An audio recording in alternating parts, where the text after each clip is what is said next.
ఒక్కసారి కొమ్మూరి గోల్డ్ కి కాల్ చేయండి. తాకట్లో ఉన్న మీ బంగారాన్ని విడిపించి మార్కెట్ ప్రైస్ కి వాళ్ళు కొనుక్కుని మిగతా డబ్బులు మీకు ఇచ్చేస్తారు. హాయ్ హలో నమస్తే వెల్కమ్ టు మనం టీవీ. నేను మీ చార్మి. మనం టీవీ ఉన్నది మన కోసం. ప్రతి నిమిషం ప్రతి ఘడియ మన కోసమే శ్రమిస్తున్న పోలీసులను గౌరవిద్దాం.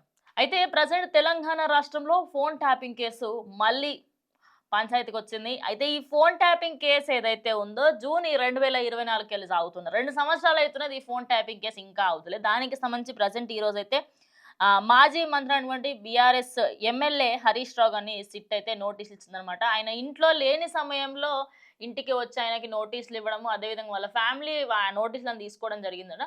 తీసుకున్న తర్వాత హరీష్ రావు గారికి ఇట్లా నోటీస్ వచ్చింది, మీకు మంగళవారం రోజు పొద్దున 11 గంటలకి రావాలా మీరు అని చెప్పేసి చెప్పడం జరిగింది. ఇక దానికి సంబంధించి ఆయన ఈరోజు ఆ విచారణకు వెళ్ళడం జరిగింది.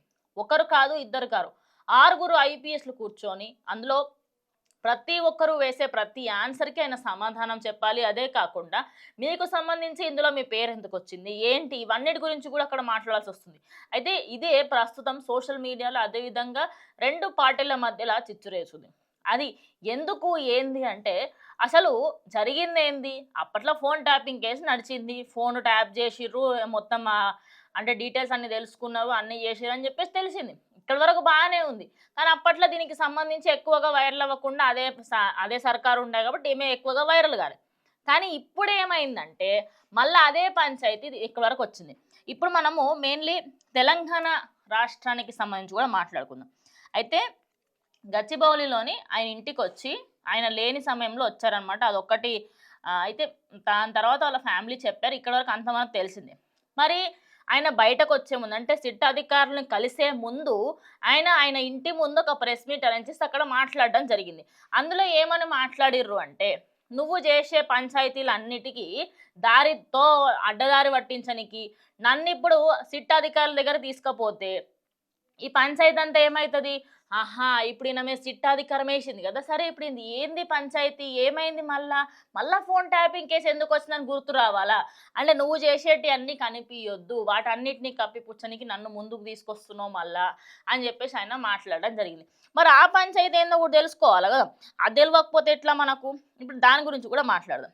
అయితే దీనికి సంబంధించి ఒకానొక సందర్భంలో ఫోన్ ట్యాపింగ్ కేసు నడుస్తుంది. కానీ ఇప్పుడు ఈ ఫోన్ ట్యాపింగ్ కేసుకి సంబంధించి ఈయన మీద కేసు పెట్టడం జరిగింది. ఎవరిపైన, హరీష్ రావు మీద ఆయన కేసు పెట్టడం జరిగింది. అయితే హరీష్ రావుకి సంబంధించి హరీష్ రావు ఆయన ఫోన్ ట్యాపింగ్ చేసిండ్రు అని చెప్పి, అదే కాకుండా నా పర్సనల్ డీటెయిల్స్ తెలుసుకున్నారు అని చెప్పేసి ఒక పెద్ద మనిషి కేసు పెట్టినుండే.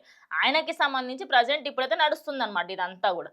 అయితే ఇదే కాకుండా ఇప్పుడు నెక్స్ట్ రాబోయేటి ఎన్నికలు, మున్సిపల్ ఎన్నికలు వస్తున్నాయి కదా, ఇవన్నిటిని దాంతో లింక్ చేస్తా, ఎట్లా అనేది కూడా మీకు అర్థమైంది. ఇప్పుడు ఈ సిట్ అధికారులు ఏమేమి అడుగుతారు, మీరు ఎందుకు ఇందులో ఇన్వాల్వ్, మీ పేరు ఎందుకు వచ్చింది, ఏంటి. ఇంకోటి దానికి సంబంధించి మిగతా ఎమ్మెల్యేలు, బీఆర్ఎస్ ఎమ్మెల్యేలు ఏమంటున్నాయి, ఇవన్నీ కాన్ఫోన్ పంచాయతీలు ఎప్పుడు జరిగేదే, మళ్ళీ వదిలేస్తారు మళ్ళీ తీసుకుపోతారు అంటే ఏం లేదని వాళ్ళకు కూడా తెలుసు. ఏదో ఇక 10 సార్లు మేము ఉన్నామని గుర్తు చేసుకొని అన్నట్టే ఉంటుంది తప్ప ఇంకేం ఉండదు అని చెప్పేసి వాళ్ళ ఎమ్మెల్యేలు కూడా అదే మాట్లాడుతూ ఉన్నారు.